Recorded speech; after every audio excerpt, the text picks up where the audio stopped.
Welcome back, everybody. Corruption, crime, and compliance. Today, I want to talk to you through a massive export control settlement, 36 million against BAE Systems.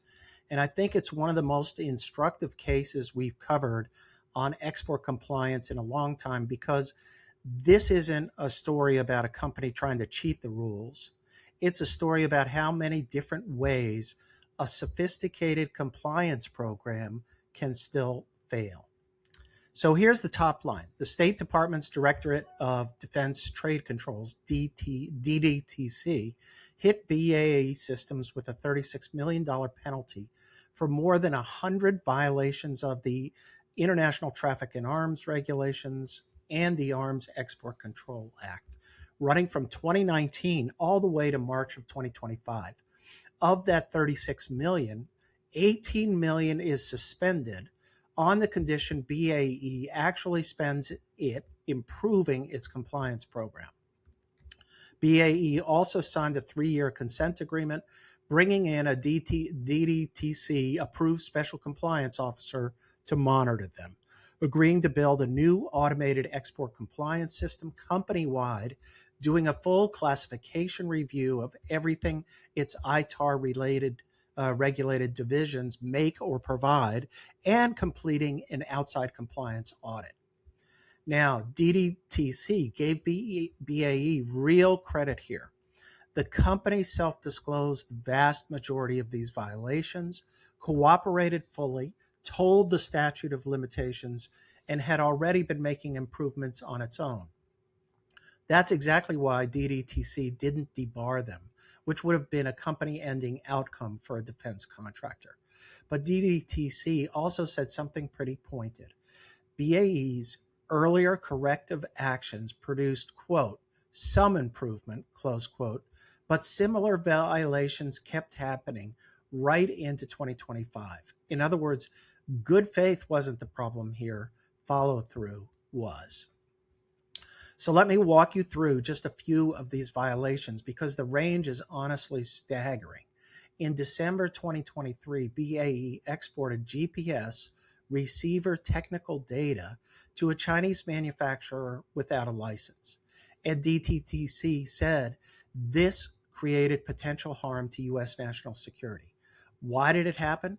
BAE's own supply chain team didn't fully understand the export control rules, and the company's file transfer system didn't adequately flag export warnings before the files went out. No formal training, no clear process for who to ask. Then there's a case involving explosive mixture data sent to the UK because an employee mistakenly believed the specs were already public. There's a Navy destroyer technical data case sent to a German shipyard where an employee skipped consulting the empowered official because the document lacked export markings. Though, to BAE's credit, that same employee later caught the issue and escalated it once more information was requested. And then my favorite one, which is to illustrate how this stuff actually happens, a shipment to Switzerland.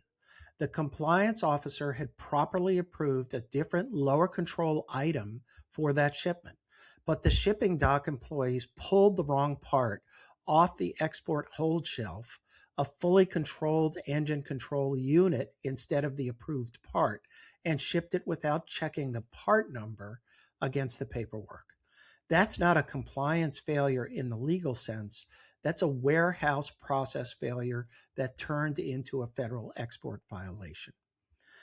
There's also a subcontractor in Italy and France that provided radar and tracking system services on 17 separate occasions without even being registered with DDTC.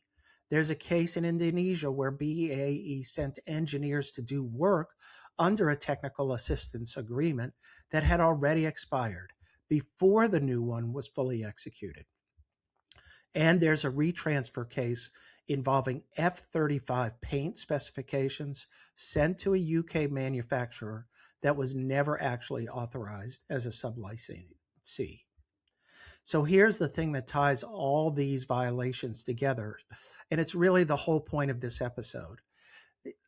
DDTC's own root cause findings read like a checklist: insufficient written procedures, inexperienced trade compliance personnel, poor agreement management, and inadequate IT systems for tracking authorizations. BAE told DDTC directly that frequent turnover in its export compliance staff created bad transitions when managing its authorizations, and then that some violations went undetected because its export management software just wasn't good enough. DDTC's conclusion: BAE, quote, lacked a comprehensive compliance program that integrated corrective actions in response to disclosures across the enterprise.